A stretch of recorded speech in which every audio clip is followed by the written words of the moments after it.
Hello everyone, today I'll be discussing multi-robotic systems control, how it works and who it affects.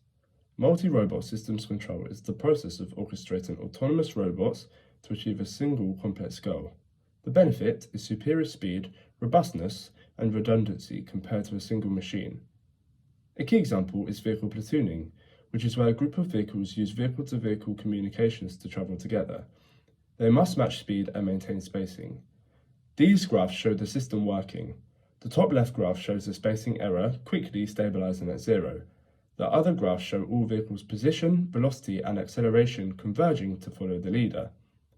An important factor to consider is obstacle avoidance.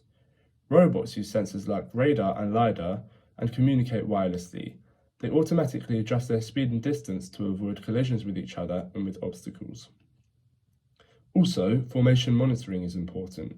Vehicles must maintain a specific geometric shape.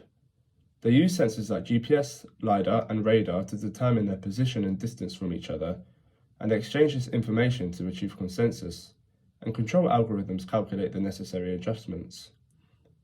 The control of vehicles can be centralized with one controller or distributed with peer-to-peer interaction. Systems can also be semi-autonomous with a human in the loop, or fully autonomous using AI to react independently. There's also containment control, where follower robots enclose or escort a leader, staying within desired formation. So how is sensor data dealt with? Well, take R to be a desired velocity. Y is the output of the real current speed measured by the sensors. The error is determined by R minus Y and is fed into the controller. The controller calculates necessary control signal U, which represents the action needed. The plant is the object being controlled, which is affected not only by U, but also disturbances such as slope and wind effects.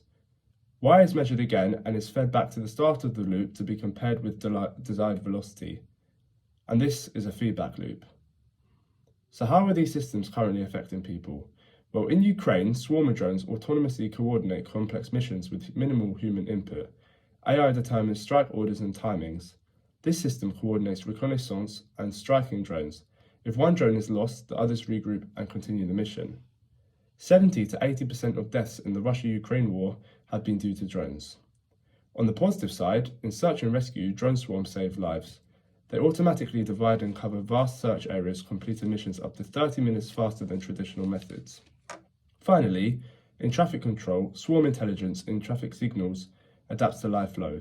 This dynamic system reduces vehicle stops by over 24% and delay times by over 10%. Thank you for listening.